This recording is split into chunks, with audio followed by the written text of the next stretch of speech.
Salam, sime Andy no. Indeed, not true. Hello, my name is Andy. How are you? Let's talk about the Amharic language. የአምሃራ ልሳን Amharic is an Ethio-Semitic language of the South Semitic branch within the Afro-Asiatic family. It serves as the official working language of Ethiopia and is natively spoken by the Amhara people, who number around 20 to 30 million and form Ethiopia's second largest ethnic group after the Oromo. In addition to its ethnic role, Amharic functions as a lingua franca across Ethiopia, especially in administration and urban centers, allowing communication among diverse ethnic groups. It uses the Gia script, an ancient writing system closely tied to Ethiopia's religious traditions, and shares linguistic roots with Gias, the liturgical language of the Ethiopian Orthodox Church. While retaining its Semitic base, Amharic has also absorbed influences from neighboring Cushitic languages, resulting in various dialects across the country. The Amhara are a Semitic-speaking ethnic group indigenous to Ethiopia's highlands, historically central to Ethiopia's political, religious, and cultural development. Along with Tigrayans, they are part of the broader Habesha identity, descended from the ancient Aksumite civilization and primarily adherents to the Ethiopian Orthodox Church, though Muslim and Jewish Amhara communities also exist. Traditional Amhara attire includes the Habesha kamis, a white hand-woven cotton dress with colorful embroidery, worn during religious and cultural celebrations. Their cuisine centers on injera, a fermented teff flatbread, served with various stews, called wet, often adjusted based on fasting seasons, avoiding pork and shellfish. Major festivals include Imket or Epiphany, Meskel or the finding of the True Cross, and Ashenda, a women's celebration at the end of fasting. Traditional Amhara music features instruments such as the karar or lyre, masinko or single-string fiddle, and bagana or 10-string lyre, all deeply embedded in Ethiopia's musical and spiritual life. In the next part, let's listen to the beautiful sounds of their language. The Universal Declaration of Human Rights. የሰው ልጆች ሁሉ ነፃ በክብርም በመብትም እኩል ሆነው ተወልደዋል። ማመዛዘንና ህሊናንም ታደለዋልና እርስ በርሳቸው በወንድማማችነት መንፈስ ሊሳተፉ ይገባል። Numbers 1 2 3 4 5 6 7 8 9 10 Greetings and phrases. ሰላም መልካም ጠዋት እንደምን አደረ እንደምን አደርሽ እንደምን አደሩ እንደምን አደራችሁ እንደምን ዋልክ እንደምን ዋልሽ እንደምን ዋሉ እንደምን ዋላችሁ እንደምን አመሽህ እንደምን አመሽሽ እንደምን አመሹ እንደምን አመሻችሁ ሰላም ሌሊት እንዴት ነህ እንዴት ነሽ እንዴት ናችሁ እኔ ደህና ነኝ አንተስ ለረጅም ጊዜ አልተያየንም እንዴት ሰነበትክ እንዴት ሰነበትሽ እንዴት ሰነበቱ እንዴት ሰነበታችሁ ስምህ ማን ነው ስምሽ ማን ነው ስምዎ ማን ነው ስሜ ሚካኤል ነው ሚካኤል እብላለሁ ከየት ነህ ከየት ነሽ ከየት ናችሁ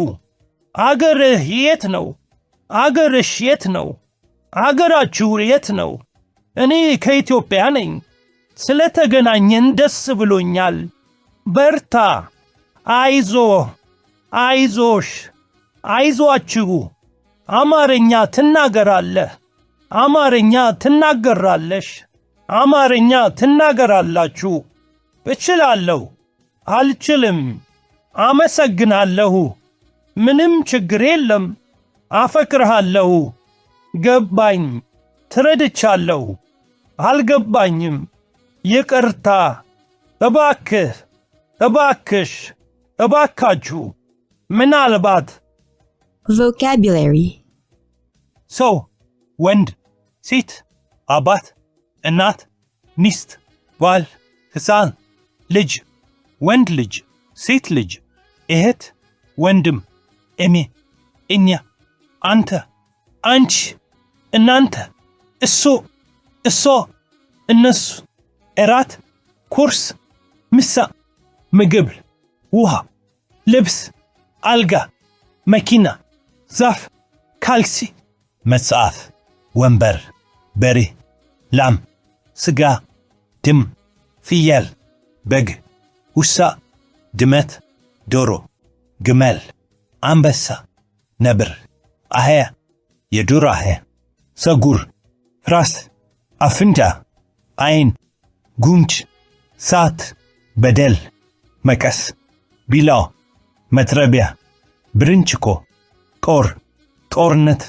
ማንኪያ መጋዝ አውሮፕላን ቤት አዳራሽ ድንኳን ስም ግቢ በር ቤተ ክርስቲያን ህንፃ ጉጅ መስኮት አምላክ ሰላም ምህረት በረከት ሰማያት ፍቅር መሐንዲስ ሐኪም ሕይወት ኃይል እንጀራ መንግሥት ክብር መልአክ ሐሳብ Sample text. የንጉሥ ላሊበላ ገድል ስለ ትውልድ እንዲህ ይላል። አባቱ በላስታ አውራጃ የቡግናው ገዢ የነበረው ዣን ስዩም ሲሆን እናቱ ደግሞ አገልጋይ ነበረች። አገልጋይቱ ከዣን ስዩም ማርገዣን የሰማችው የዣን ስዩም ሚስት በንዴት ጣፎች እመቤቲቱን ፍራቻ ነፍስ ቱሮ አገልጋይ ወደ ሮሃ ወይም የዛሬዋ ላሊበላ ሽሽታ ሕፃኑ እዚያ ተወለደ። እናቲቱ ሕፃኑን እዚያው ትታ ወደ ዣን ስዩም ቤት ተመለሰች። ሕፃኑን ፍለጋ ዣን ስዩም ሰዎች ወደ ሮሃ ሲልክ ሕፃኑ በንቦች ተከብቦ አገኙት። ይህም ጊዜ ሰዎቹ ላሊበላ አለ፣ ንቦች ታላቅነቱን ተረዱለት እንዴ ማለት ነው ይላል ገድለ ላሊበላ።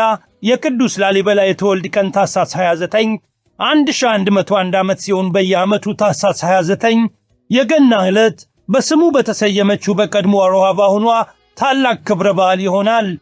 የላሊበላ ወንድም ሐርቤ ለአባቱ ዙፋን ከላሊበላ ይልቅ የተገባ በመሆኑ ከሕጋዊ ሚስት የተወለደ እንደመሆኑ መጠንና ከላሊበላ ጋር ተያይዞ በሚነሳው ትንቢት ሳቢያ ወንድሙን በበጎ አላየውም። በዚህም የተነሳ ላሊበላ ሀገሩን ለቆ ወደ ኢየሩሳሌም አቀና። በዚያም ለብዙ ዓመታት ቆየ። ከስደት እንደተመለሰ መስቀል ክብራን አገባ። ቢሆንም ግን ወንድሙ ሐርቤን ፍራቻ ወደ በረሃ ለመሰደድ ተገደደ። ስለ ላሊበላ ወደ ዙፋን አወጣት የሚጠቀሱት ዘገቦች የተለያዩ ናቸው። አንድ ምንጭ ሐርቤ የላሊበላን መንገስ አይቀሬነት ስለተገነዘበ ዙፋኑን ለላሊበላ ለቆ ገብረ መስቀል ብሎ አነገሰው ሲል፣ ሌላኛው ደግሞ በጦርነት ላሊበላ ወንድሙን አሸንፎ ዙፋኑን እንደወረሰ ይገልጻል። የሆነው ሆኖ ላሊበላ በ1156 ዓመት ገብረ መስቀል ተብሎ ነገሰ። ለ40 ዓመታትም ገዛ። ኢትዮጵያዊ ምንጮች እንደሚሉት ላሊበላ አንድ ልጅ ብቻ ነበረው፣ ይትባረክ። ምዕራባውያን ምንጮች ደግሞ ሌላ የይትባረክ ታናሽም ነበር ባይ ናቸው፣ አትያብ የተባለ። The Lord's Prayer. አባታችን ሆይ በሰማያት የምትኖር፣ ስምህ ይቀደስ፣ መንግሥትህ ትምጣ፣ ፈቃድህ በሰማይ እንደሆነች እንዲሁ በምድር ትሁን።